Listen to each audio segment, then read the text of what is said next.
Hallelujah, welcome to my channel. प्रभु का वचन, परमेश्वर की महिमा हो, स्तुति हो। आज हम पढ़ेंगे पवित्र शास्त्र की 20वीं किताब नीति वचन अध्याय 25 वचन 1 से 28 तक। हालेलुया। सुलेमान के नीति वचन ये भी है जिन्हें यहूदा के राजा हिजकिय्याह के जनों ने नकल की थी।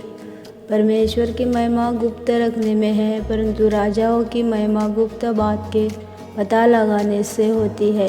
स्वर्ग की ऊंचाई और पृथ्वी की गहराई और राजाओं का मन, इन तीनों का अंतर नहीं मिलता। चांदी में से मैल दूर करने पर सुनार के लिए एक पात्र हो जाता है। राजा के सामने से दुष्ट को निकाल देने पर उसकी गद्दी धर्म के कारण स्थिर होगी।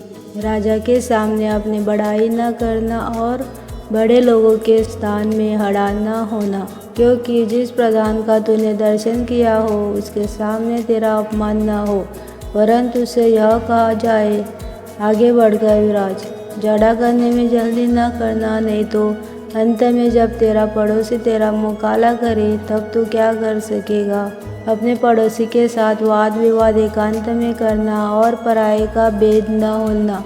ऐसा न हो कि सुनने वाला तेरी भी निंदा करे और तेरा अपवाद बना रहे।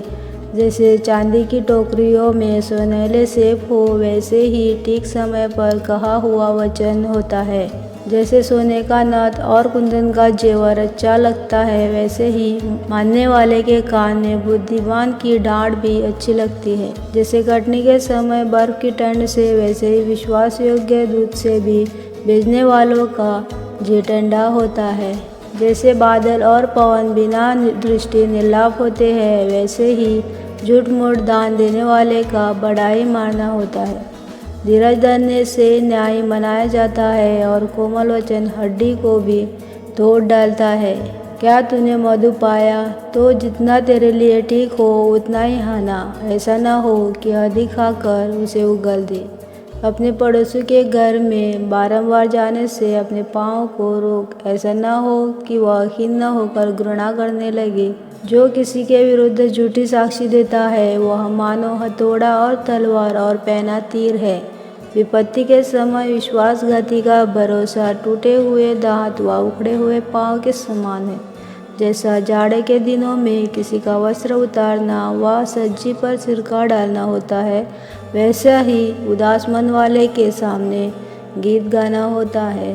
यदि तेरा बहरी भूखा हो तो उसको रोटी खिलाना, और यदि वह प्यासा हो तो उसे पानी पिलाना, क्योंकि इस रीति तू उसके सिर पर अंगारे डालेगा और यहोवा तुझे इसका फल देगा।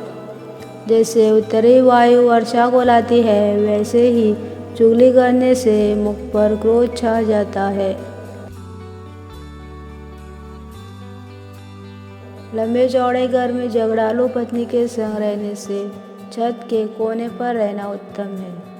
जैसा थके मांदे के प्राणों के लिए ठंडा पानी होता है, वैसा ही दूर देश से आया हुआ शुभ समाचार भी होता है।